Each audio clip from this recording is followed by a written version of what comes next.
ప్రేమగల మా ప్రియ పరలోక తండ్రి, యేసుక్రీస్తు వారి శ్రేష్టమైన ఘనమైన ఔన్నతి కలిగిన నామమున మీకు వందనాలు స్తోత్రాలు చెల్లిస్తుంటున్నాం. దేవ తండ్రి, ఈ సమయంలో సంఘ ఉపవాస ప్రార్థన నిమిత్తమై ప్రభు మీ పాదముల చెంత ఎలాగున చేరరావడానికి మీరు ఇచ్చిన కరుణాన్ని బట్టి మీకు వందనాలు. రేపలో తండ్రి, ఈ ప్రార్థన కూడికను ఎంతో ఆశీర్వాదకరంగా చేయండి. ప్రార్థన ఆలకించేవాడు కనుక సర్వశరీరులు ఎందుకు వస్తారన్న మాట నెరవేర్చుము. ఆ ప్రార్థనలకు జవాబు అనుగ్రహించు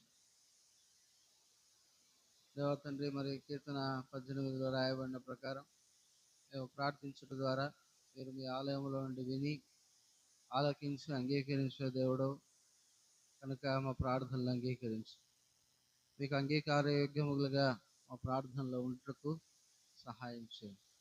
మమ్మల్ని జ్ఞాపకం చేసుకున్నామని, మమ్మల్ని కరుణించమని, మీ కృప, మీ కరుణ, మీ వాత్సల్యత మాపై ఉంచమని ప్రార్థన చేస్తూ మహిమ, ఘనత, స్థుతి, ప్రభావములు మీకు ఆరోపిస్తూ మా ప్రభువును మా రక్షకుడైన యేసు క్రీస్తు నామమున ప్రార్థించి వేడుచున్నాము తండ్రి. ఆమేన్.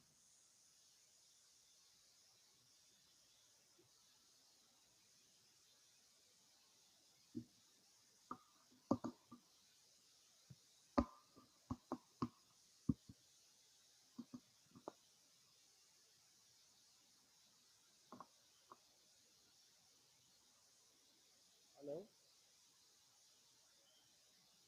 వినపడుతుందండి? కీర్తనల గ్రంథం 2వ అధ్యాయం. కీర్తనల గ్రంథము 2వ అధ్యాయం 8వ వచనాన్ని మనందరం కలిసి చదువుతాం. కీర్తనల గ్రంథం 2వ అధ్యాయం 8వ వచనాన్ని మనందరం కలిసి చదువుతాం.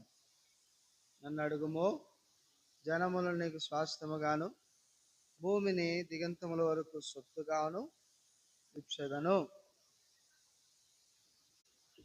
విలాప వాక్యాలు 2వ అధ్యాయం 19వ వచనం. విలాప వాక్యాలు 2వ అధ్యాయం 19వ వచనం. నీవు లేచి రేయి మొదటి జామున మొరపెట్టుము, నీళ్ళు కుమ్మరించినట్లు ప్రభు సన్నిధిని నీ హృదయమును కుమ్మరించుము. నీ పసిపిల్లల ప్రాణము కొరకు నీ చేతులు ఆయన తట్టు ఎత్తుము. ప్రతి వీధి మొగ్గన ఆకలిగొనను, వారు మూర్ఛిల్లుచున్నారు. ఆకలిగొని వారు మూర్ఛిల్లుచున్నారు. తర్వాత యోహాను సువార్త 16వ అధ్యాయం 24వ వచనం. యోహాను సువార్త 16:24. ఇది వరకు మీరేమీ నా పేరిట అడగలేదు, మీ సంతోషం పరిపూర్ణమైనట్లు అడుగుడి మీకు దొరుకును. ప్రభు సహాయం నిమిత్తం చిన్న ప్రార్థన చేస్తాం. ప్రేమల మా తండ్రి, వారి ఘనమైన నామమున వందనాలు స్తోత్రాలు చెల్లిస్తున్నాము. ఈ సమయాన్ని మాకెంతో దీవెనకరంగా చేయండి.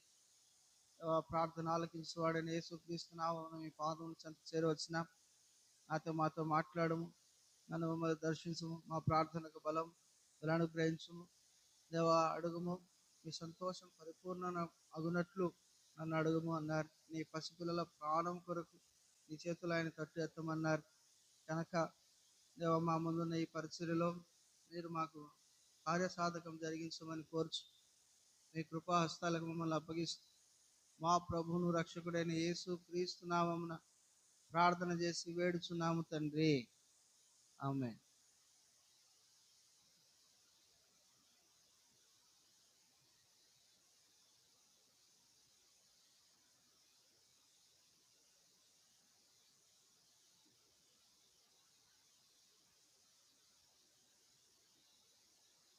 చూస్తూ వచ్చిన కాబట్టి ఇక్కడ ప్రభు ప్రాముఖ్యంగా ఈరోజు గుర్తు చేస్తున్న సంగతి ఏంటంటే, విలాప వాక్యాలు 2వ అధ్యాయం 19వ వచనంలో రాయబడినట్లు నీ పసిపిల్లల ప్రాణము కొరకు నీ చేతులు ఆయన తట్టు ఎత్తుము. దేని విషయమే అడగాలి అన్న సంగతి కూడా ఈరోజు ప్రభు మనకు గుర్తు చేస్తూ ఉన్నాడు. ఏంటంటే నీ పసిపిల్లల ప్రాణం కొరకు నీ చేతులు ఆయన తట్టు ఎత్తుము. ప్రభు సన్నిధిని నీ హృదయం కుమ్మరించి వాడి పసిపిల్లల ప్రాణం కొరకు అనే మాట మనకు జ్ఞాపకం చేస్తూ ఉంటున్నాడు. నేటి దినాల్లో మనం చూసినప్పుడు పిల్లలు ఎంతో భయంకరమైన అపాయకరమైన దినాల్లో ఉన్నారు. దినములు చెడ్డవి అని మనం జ్ఞాపకం చేసుకుంటూ వస్తూ ఉంటున్నాం. కనుక అపవాది ఎవరిని మింగుదునా, ఎప్పుడు, ఎక్కడ అని పొంచి ఉంటున్నాడు. వాని నుండి మన పిల్లల ప్రాణము రక్షించబడినట్లు మనము మన పిల్లల కొరకు ప్రార్థించవలసిన వారం. కాబట్టి లోకంలో ఒక నానుడు ఉన్నట్లుగా ఇదివరకు మనకు తెలిసినట్లు ఏంటి అంటే నేటి బాలలు రేపటి పౌరులు. కాబట్టి ఈ సంగతి మనకు గుర్తు చేస్తున్నాను. అందుకే రాయబడిన మాట కీర్తన 2:8 రాబో దినములలో చంటి పిల్లల స్థుతుల మనాల రాబో దినములలో ఏమేటంటే శత్రువు యొక్క దుర్గమును మాన్పివేయటానికి. చదువుదాం రండి. కీర్తన 2:8. కీర్తన 8:2. కీర్తన 8:2. శత్రువులను పగ తీర్చుకుని వారిని మాన్పివేట్టుకు నీ విరోధులను బట్టి బాలుడ యొక్కయు చంటి పిల్లల యొక్క స్థుతుల మూలమున నీ ఒక దుర్గమును స్థాపించి ఉన్నావు. కాబట్టి ఇక్కడ మనం చూస్తున్నప్పుడు ప్రభు రాబోయే దినాల్లో శత్రు కార్యాలు బిడ్డల ద్వారా లయపరచబడాలి లేదా లయం చేయాలనేది దేవుని యొక్క ఉద్దేశంగా మనకు కనబడతా ఉంది. సరే, మనకు అప్పగించబడిన మన బిడ్డల విషయంలో మనం ఎట్టి భారమును కలిగి ఉన్నాం అనే ప్రశ్న మనం వేసుకోగలిగితే మనకు కొన్ని సంగతులు దేవుడు గుర్తు చేయాలని ఇష్టపడుతుంటున్నాడు. ఆదికాండం 21వ అధ్యాయం 15వ వచనాన్ని మనం జ్ఞాపకం చేసుకుంటాం. అక్కడ ఒక తల్లి తన కుమారుని విషయమై ఏడుస్తూ ఉంది. చూడండి, ఆదికాండము 21వ అధ్యాయం 15వ వచనం. ఆదికాండం ఆ తిత్తిలోని నీళ్లు అయిపోయిన తర్వాత పడవేసి ఈ పిల్లవాని సావు నేను చూడలేననుకొని వింతవేత దూరం వెళ్ళి అతనికి ఎదురుగా కూర్చుండెను. ఆమె ఎదురుగా కూర్చుండి ఎలుగెత్తి ఏడ్చెను. చాలు. ఇక్కడ రాయబడిన మాట మన జ్ఞాపకం చేయబడుతున్న సంగతి హాగరు ఇస్మాయేలు సందర్భాన్ని దేవుడు మరొకసారి మన ముందుకు తీసుకొని వస్తూ ఉంటున్నాడు. కాబట్టి ఇక్కడ రాయబడిన మాట మనం చూసినప్పుడు ఆ చిన్నవాని మరణం నేను చూడలేననుకొని సావు చూడలేనని దూరంగా వెళ్ళి కొంత ఇంటివేత దూరం వెళ్ళి మనకి ఎదురుగా కూర్చొని ఏడుస్తూ ఉంది. కారణం ఏంటి అంటే వారు తీసుకుని వచ్చిన నీళ్ళ తిత్తిలోని నీళ్లు అయిపోయినాయి. కాబట్టి ఆ దినాల్లో ప్రయాణం ఈ సందర్భం అంతా ఎక్కడ జరిగింది అని మనం జ్ఞాపకం చేసుకుంటే చరిత్ర ప్రకారం ఇరాన్, ప్రస్తుత ఇరాను, ఇరాకు, అరబ్ కంట్రీస్ మధ్యలో ఆ ఎడారులలో ఇసుక దినాలు ఉన్న ప్రదేశంలో జరిగినట్లుగా మనకు చరిత్ర చెప్తా ఉంది. సరే, ఆ దినాల్లో వారి దగ్గర తీసుకుపోయిన నీళ్ళ తిత్తి అయిపోయింది. చూడండి, మనిషి ఆకలికైనా తట్టుకోగలడు కానీ నీరు లేకపోతే తట్టుకోలేడు. ఒకరోజు నీళ్లు తాగకపోతే చచ్చిపోతామేమో అన్నంత భయం వేస్తుంది. కాబట్టి ఈ వ్యక్తి, ఈ ఇస్మాయిలు ఆ దాహం కొరకు ఏడుస్తూ ఉన్నాడు. అరణ్యంలో ప్రయాణం చేసి చేసి అలసిపోయిన వాడిగా కనబడుతున్నాడు. మెచ్చుకు ఆమె ఎందుకు ఏడుస్తూ ఉంది అంటే వాడు చచ్చిపోతాడేమో అనే ఒక బాధతో, భయంతో ఏడుస్తాడు. వాస్తవానికి దేవుడు ఇస్మాయిలు పట్ల ఓ ప్రణాళిక ఉంది. అది మనం అందరము తెలుసు కదా. ఆదికాండం 16వ అధ్యాయంలో బైబిల్లో పుట్టక మునిపే ఎవరికైనా ఒక వ్యక్తికి పేరు పెట్టినాడు అంటే అది ఇస్మాయిలుకు మాత్రమే కదా. ఆదికాండం ఫస్ట్ పుట్టక మునిపే ఎవరికైనా పేరు పెట్టారు బైబిల్లో అని అంటే ఇస్మాయిలుకే. ఆ తర్వాత నూతన నిబంధనలో యేసు క్రీస్తుని కూడా మనం చూస్తాం. యేసును పేరు పెట్టదు, తన ప్రజలను వారి పాపములను రక్షించును గనక ఆయనకి యేసు అని పేరు పెట్టదు అని అక్కడ మనకు జ్ఞాపకం చేయబడతాయి. సరే, మెట్టుకు తలంపు ఏంటంటే ఆదికాండం 16వ అధ్యాయంలో దేవుడు ఇష్మాయేలును గురించినటువంటి ప్రణాళిక చెప్తాడు. చూడండి, ఆదికాండం 16వ అధ్యాయం, ఆదికాండము 16వ అధ్యాయం 10వ వచనం. మరియు యెహోవా దూత నీ సంతానం నిశ్చయముగా విస్తరింపజేసను, అది లెక్కింప వీలునేంతగా విస్తారమగునని దానితో చెప్పాను. కాబట్టి ఇంకా మనం చూస్తే భూరాజులు లేని వాళ్ళు 12 వస్తారని చెప్తాడు. 12 రాజ్యములు అతనిలో నుండి బయలువెళ్ళునని చెప్తాడు. తర్వాత ఈ సంగతులన్నీ దేవుడు ముందుగానే ఇష్మాయేలుకు ముందుగానే దేవుడు ప్రణాళిక కలిగి ఉంటున్నాడు. అయితే ఈ 21వ అధ్యాయంకి వచ్చేసరికి వారి దగ్గర ఉన్న అవసరాన్ని బట్టి వారు దేవుని ప్రణాళికను మర్చిపోయారు. ఇక్కడ మనకు జ్ఞాపకం చేయబడుతున్న సంగతి ఏంటంటే, దేవుడు మనకు అప్పగించిన ప్రతి బిడ్డ విషయంలో దేవుని ప్రణాళిక ఒకటి ఉంది, దేవుని ఉద్దేశం ఒకటి ఉంది. అది మనం గుర్తించాలి. కాబట్టి రాత్రి ప్రార్థనలో ప్రవేశించడానికి మునుపు మనం అడగాల్సింది ఏంటి అంటే, ప్రభా మాకు పిల్లల్ని అప్పగించబోతున్నావు, లేదా మా మందిరంలో పిల్లలు ఉన్నారు, వారి పట్ల నీ ఉద్దేశము, నీ ప్రణాళిక ఏంటి? ఎప్పుడైనా అడిగామా? పిల్లల్ని ఇవ్వమని ప్రార్థన చేస్తాం. ప్రభా పిల్లలు లేని వాళ్ళకి పిల్లలు ఇవ్వండి అని ప్రార్థన చేస్తాం. పిల్లలు ఇచ్చిన తర్వాత ఏమని అడగల? నీ ఉద్దేశం ఏంటి, నీ ప్రణాళిక ఏంటి అని అడగాలి. దానిసార్లు ఈ సంగతులు మర్చిపోతాం. పిల్లలు ఇవ్వమని అడుగుతాము, ఇచ్చిన తర్వాత ఆ సంగతి మర్చిపోతాం. కనుక మనం కూడా ప్రార్థన చేస్తూ ఉన్నాం, ప్రభా VBS మా మందిరంలో జరగాల, 150 గొప్ప చేపలు అంటే 150 మంది పిల్లలు మాకు కావాలా అని ఎంతో ఆసక్తితో ప్రార్థన చేస్తున్నాం. అయితే ఈ ప్రార్థించేటప్పుడు మనం ఒకటి గుర్తుపెట్టుకోవాలి, ఏంటంటే కనుక పిల్లల పక్షాన దేవుని ప్రణాళిక అనాది కాల సంకల్పమునే వేయబడింది కదా. నీవు నీ తల్లి గర్భమున రూపింపబడక మునిపే నేను నిన్ను ఏర్పరచుకొని ఉన్నాను. కాబట్టి మన ఏర్పడక మునిపే, భూ దిగంతములు సృష్టింపబడక మునిపే, సృష్టి ఆరంభములోనే ప్రభు ప్రతి బిడ్డను ఏర్పాటు చేసుకున్నాడు. కాబట్టి ఇక్కడ మనం జ్ఞాపకం చేసుకోవాల్సింది ఏంటంటే, ప్రభు నీ ఏర్పాటులో, నీ ఉద్దేశములో ఉన్న ప్రతి బిడ్డ రక్షించబడాలి, ప్రతి బిడ్డ పక్షాన నీ తలంపు నెరవేర్చబడాలి, నీ ప్రణాళిక నెరవేర్చబడాలి. ఇది మనం జ్ఞాపకం చేసుకోవాలి. తర్వాత ఏదేమైనా మనం జ్ఞాపకం చేసుకోవాల్సిన సంగతి ఏంటంటే, ఆ ఇష్మాయిలు దగ్గర ఆ ప్రణాళిక హాగరు మర్చిపోయింది. ఎందుకు మర్చిపోయింది? ప్రస్తుతము ఆమెకి ఏం అవసరమో దానిని మాత్రమే చూస్తూ ఉంది. భవిష్యత్తును గురించి దేవుడు చేసిన సంగతులు మర్చిపోయి ఉంటే గనక, గుర్తు పెట్టుకొని ఉంటే గనక ఆమె నిరాశ నిస్పృహ చెందేది కాదు. నిరాశ నిస్పృహలు ఎందుకు వస్తాయి అంటే, దేవుని ప్రణాళికలను మర్చిపోయినప్పుడు, దేవుని ఉద్దేశాలను మర్చిపోయినప్పుడు మనకు నిరాశ నిస్పృహలు వస్తాయి. కాబట్టి ఇక్కడ మనం జ్ఞాపకం చేసుకుంటే హాగరుకు ఇష్మాయేలుకు సమస్య ఉంది. ఏంటి? వారి అక్కర తీర్చబడలేదు, వారికి అవసరం ఉంది. అయితే ఆ అవసరానికి తగినటువంటి సమాధానం, ఆ సమస్యకు తగిన సమాధానం దేవుడు అక్కడ ఉంచినాడు. అదే ఆమె పేరు పెట్టింది ఆదికాండం 16వ అధ్యాయము బేర్లో. ఆదికాండం 16వ అధ్యాయం చదువుదాం రండి.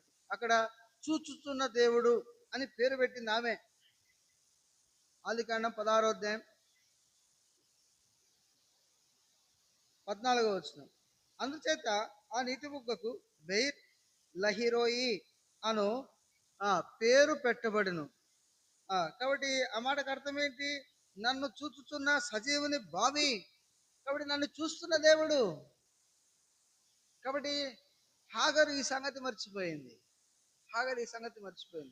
వారికి దగ్గరలో, వారికి అందుబాటులో ఆ నీటి బుగ్గ దేవుడు ఇచ్చినాడు. కనుక మనం కూడా చాలాసార్లు మన పిల్లల విషయమే దేవుని ప్రణాళికలు మర్చిపోతాం. మర్చిపోయే వారంగా ఉంటాం.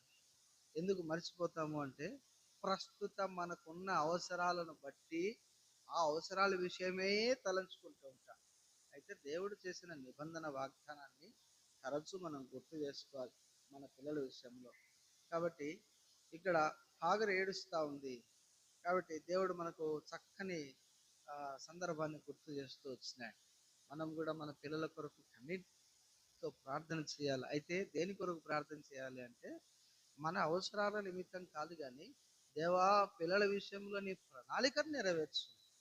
నీవు నాకు ఇచ్చిన పిల్లలు నీవు నాకు ఇచ్చిన పిల్లలు వారి ఉద్దేశం, వారి ఎడల నీకున్న ఉద్దేశము, నీ ప్రణాళిక నెరవేర్చు అని మనం ప్రార్థించే వారంగా ఉండాలి. ఏంటి దేవుని యొక్క ఉద్దేశం? ఇష్మాయేలు జీవితంలో అయినా, నేడు మనకిచ్చిన పిల్లల జీవితాల్లో అయినా దేవుని ఉద్దేశం ఏంటి? మత్తయి సువార్త 18వ అధ్యాయం, మత్తయి సువార్త 18వ అధ్యాయం, మత్తయి సువార్త 18వ అధ్యాయం 14వ వచనం.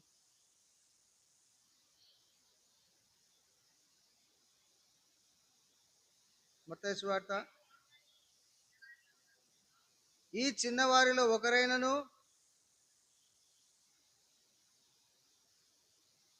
చదవండి.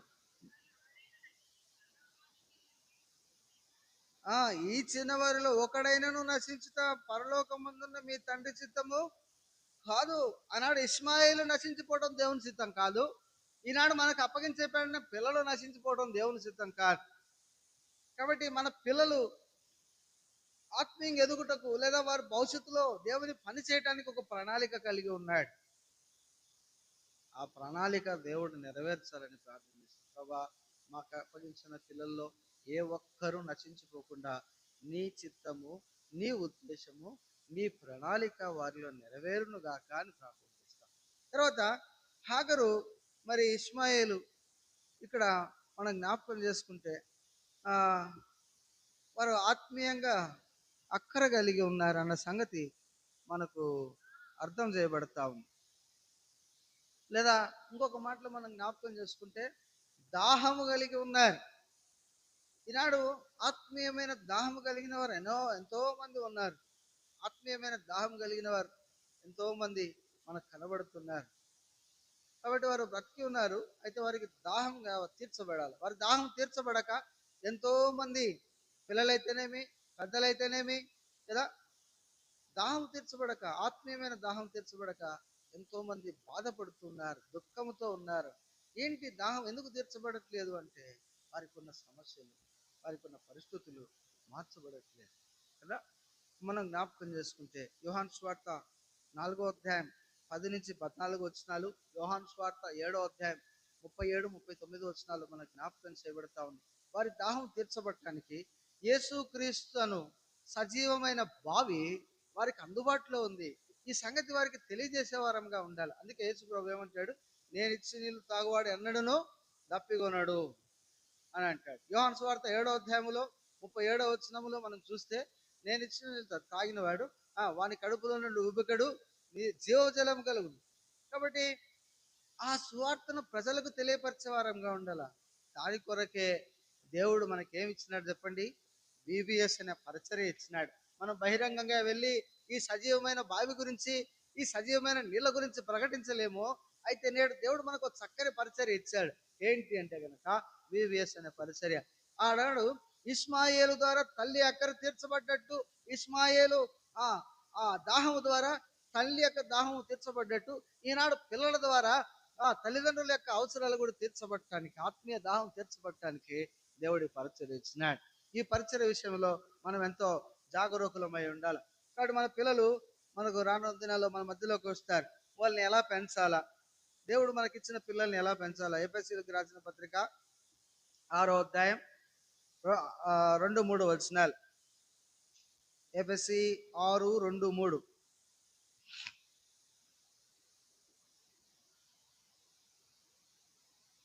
లేదా 4వ వచనం చదువుతాను. తండ్రులారా, మీ పిల్లలకు కోపం రేవగా ప్రభు యొక్క శిక్షలను, ప్రభు యొక్క బోధలను వారిని పెంచుడి. కాబట్టి వచ్చే పిల్లల్ని దేవుని క్రమశిక్షణలో, దేవుని బోధలో పెంచున్నట్లుగా ప్రభు మాకు సహాయం చేయి.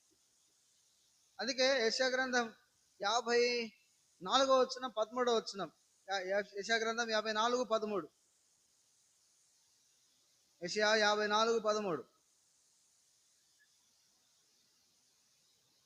నీ పిల్లలందరూ యెహోవా చేత ఉపదేశము నందుదురు, నీ పిల్లలకు అధిక విశ్రాంతి కలుగును.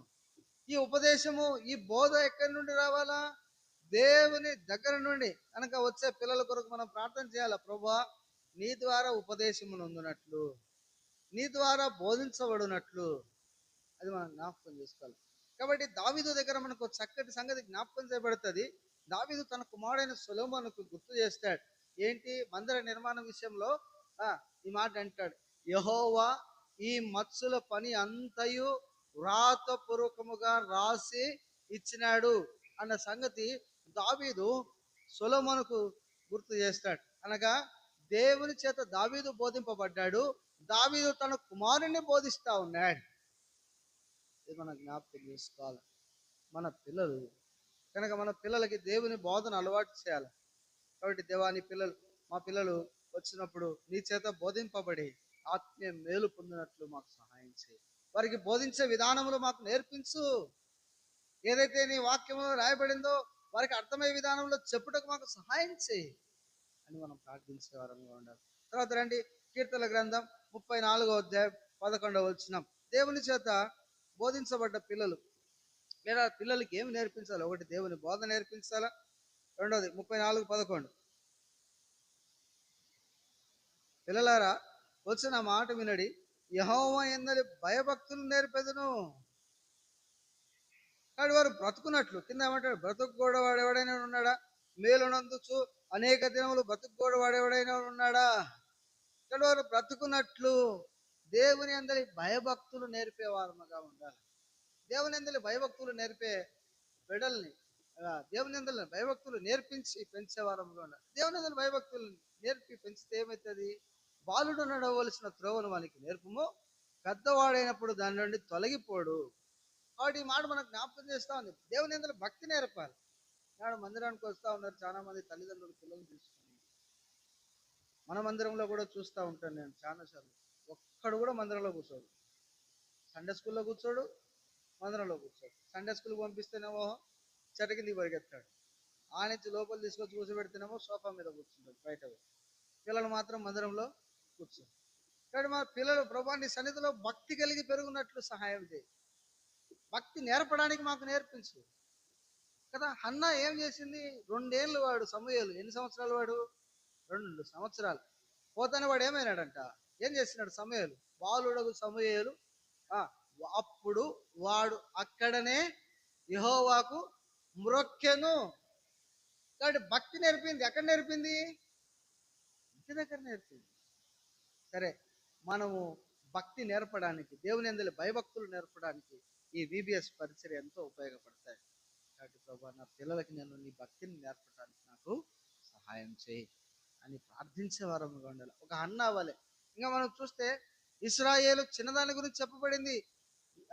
సైన్యాధిపతి, సిరియా దేశం సైన్యాధిపతి దగ్గరికి దేవుని గురించి, దేవుని ప్రవక్తను గురించి, ఆయన మహిమను గురించి, ఆయన మహత్యమును గురించి, దేవుని యొక్క గొప్పతనాన్ని గురించి ఒక అన్య దేశంలో ప్రకటించగలిగింది ఆ ఇశ్రాయేలు చిన్నది. ఇది ఎక్కడ నేర్చుకున్నది? తన ఇంటి వారి వద్ద నేర్చుకున్నది.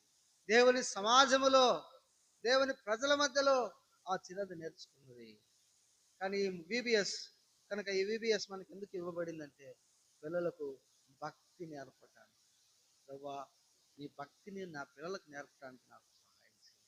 ఇంకా మనం చూస్తాం, దానియేలు, షడ్రక్, మేషక్, అబేద్నెగోలు చూస్తే బబులోను దేశంలో తమ్మును తాము అపవిత్రపరుచుకొనకుండానట్లుగా వారు తీర్మానం చేసుకుని బ్రతకగలిగినారంటే కారణం ఎవరు? తన తల్లిదండ్రులు కావచ్చు, తన సమాజం కావచ్చు, వారిని పెంచిన విధానం, వారికి నేర్పిన భక్తి. వారు పెద్దవారైనప్పుడు దాని నుండి తొలగిపోలేరు. ఇంకా మనం చూస్తే ఆదికాండంలో యోసేపు అనే ఒక భక్తుడు కనపడతాడు. ఆయన కూడా ఐగుప్తు దేశంలో పాపం చేయడానికి అవకాశం ఉన్నప్పటికీ ఆయన పాపం చేయలే.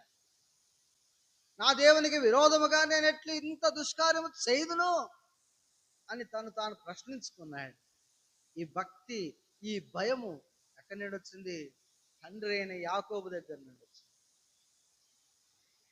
కాబట్టి మనకు అప్పగించే పిల్లల విషయంలో అపవిత్రత నుండి, పాపము నుండి, దేవుని అందలి దేవుని గొప్పతనమును ప్రచురపరిచేవారు, దూరపరిచే పాపము, అపవిత్రత నుండి తొలగి దేవుని మహిమను, దేవుని గొప్పతనాన్ని ప్రచురపరిచే బిడ్డలుగా మనం సిద్ధపరచాలా. ఈ పరిచర్య ఎంతో గొప్పది. ప్రభువా, మాకు అలాగూ సహాయం చేయి, మా బిడ్డలు మేము ఎలాగ పెంచడానికి మాకు నేర్పు అని అడుగుతాను. ఆ పరిచర్య కొరకు ప్రభు మమ్మల్ని మమ్మల్ని ప్రతిష్ఠించు, మమ్మల్ని వాడుకో అని అడుగుదా. ఏమన్నా చూస్తే చివరిగా మత్తయి సువార్త 19వ అధ్యాయం 14-15 వచనాలు. మత్తయి సువార్త 15వ అధ్యాయం 19వ అధ్యాయం 14-15 వచనాలు. 19, 14, 15. ఆ, ఆ, వారితో చెప్పి వారి మీద చేతులుంచి వారిని ఆశీర్వదించను. కాబట్టి అక్కడి నుంచి లేచిపోయాను, వారి మీద చేతులుంచి. ఇంకా చూస్తే లూకా సువార్తలో వారి మీద చేతులుంచి వారిని ఆశీర్వదించననే మాట చూస్తాం. కాబట్టి ఇక్కడ పిల్లలను ఆటంకపరచగా తల్లిదండ్రులు పంపినట్లు ప్రార్థన చేస్తాం. ప్రభా, పిల్లలు ఏ తల్లిదండ్రులు తమ పిల్లలను ఆటంకపరచకుండా నీ సన్నిధికి పంపడానికి సహాయం చేయ ప్రభా. ఉన్న ఆటంకాలన్నీ బిడ్డలకు తొలగించు, ఎవరు అడ్డగించకుండా సహాయం చేయి. కాబట్టి వారు వచ్చినప్పుడు వారు దీవించబడతారు దేవుని సన్నిధిలో. ఈ సంగతి మనకు జ్ఞాపకం చేయబడతాము. ఏంటి ఆశీర్వాదం? కీర్తనల గ్రంథం 3వ అధ్యాయం 8వ వచనం. ఏంటి ఆశీర్వాదం? ఏంటి దేవుని ఆశీర్వాదం? వారు ఎట్లా దీవించబడతారు? కీర్తనల గ్రంథం 3వ అధ్యాయం 3వ కీర్తన 8వ వచనం. 8వ వచనం, 3వ కీర్తన 8వ వచనం. రక్షణ యెహోవాది, నీ ప్రజల మీదకి నీ ఆశీర్వాదం వచ్చునుగాక. ఏంటంటే ఆశీర్వాదము? రక్షింపబడటం దేవుని ఆశీర్వాదం. కనుక ప్రభా, నీ బిడ్డలను ఆశీర్వదించు, మాకు అప్పగించిన నీ బిడ్డలను ఆశీర్వదించు. ఏంటి ఆశీర్వాదం అంటే? రక్షింపబడుట. ఏంటి రక్షింపబడుట? ఒకటి, ఉగ్రత నుండి తప్పించబడుట. తెస్సలోనిక పత్రిక, మొదటి తెస్సలోనిక పత్రిక 5వ అధ్యాయం 9, 10 వచనాల ప్రకారం ఉగ్రత నుండి తప్పించబడుట. మత్తయి సువార్త 1:21 ప్రకారం పాపము నుండి రక్షించబడుట. మరణం నుండి తప్పించబడి జీవమునకు దాటింపబడుట, రక్షింపబడుట. ప్రభా, మాకు అప్పగించిన ఏ చిన్న బిడ్డ రక్షణ లేకుండా ఇక్కడి నుండి వెళ్ళకూడదు. నీ ఆశీర్వాదం లేకుండా దేవుని మందిరంలోంచి వెళ్ళకూడదు. ప్రభా, మా బిడ్డలను ఆశీర్వదించు అని ప్రార్థన చేయాలి. కీర్తన విలాప వాక్యాలు 2:19 ప్రకారం నీ పసిపిల్లల ప్రాణము కొరకు ప్రార్థించు, నీ చేతులు ఆయన తట్టెత్తు. కాబట్టి ఈ పరిచర్యలో ప్రభు మనకు సహాయం చేసి, దేవుడు మనకు అప్పగించబడినటువంటి ఈ పరిచర్య ముఖ్య ఉద్దేశం ఏంటంటే పిల్లలు ఆశీర్వదించబడాలా, అనగా రక్షించబడాలా. 2, దేవుని ప్రణాళిక బిడల విషయంలో నెరవేర్చబడాలా. 3, వారు పాపము అపవిత్రత నుండి తొలగి దేవుని గొప్పతనాన్ని, దేవుని మహిమను ఎరిగి భవిష్యత్తు దినాల్లో సేవ చేసే బిడ్డలుగా ఉండుటకు దేవుడి పరిచర్యను నిర్ణయించినాడు. కనుక ఈ పరిచర్యలో ప్రభు మాకు సహాయం చేయండి. మేమేం చేయాలో, ఈ పరిచర్య చేయడానికి మనల్ని మనం ఏం చేసుకోవాలా? పవిత్రపరచుకోవాలా. యెషయా గ్రంథము రాయబడిన ప్రకారం, పోవుడి, యెహోవా సేవోపకరణంలో మోయువారులారా, మిమ్మల్ని మీరు ప్రతిష్ఠించుకుని అపవిత్రమైన దేన్ని ముట్టకుడి. పోవుడి, తొలగిపోవుడి. కాబట్టి పరిచర్య కొరకు ప్రభా మమ్మల్ని ప్రతిష్ఠించండి, మమ్మల్ని కడిగి శుద్ధీకరించండి, మమ్మల్ని వాడుకోండి. యజమానుడు వాడుకున్న దగ్గర అర్హమైన పాత్రగా ప్రభా నన్ను చేయి. ఈ గొప్ప పరిచర్యలో నా పరిచర్య ఏంటో, నేను ఎంతవరకు పరిచర్య చేయాలో అని ప్రభుని అడుగుదాం. ఆ పరిచర్య కొరకు ప్రార్థన చేస్తాం. ఎవరికి ఏ బాధ్యతలు అప్పగించాలో ప్రభు దాని కొరకు మనకు సహాయపడినట్లుగా ప్రార్థిస్తాం. అలాగూ జ్ఞాపకం చేసుకుంటాం. దేవుడి మాటలను దీవించునుగాక.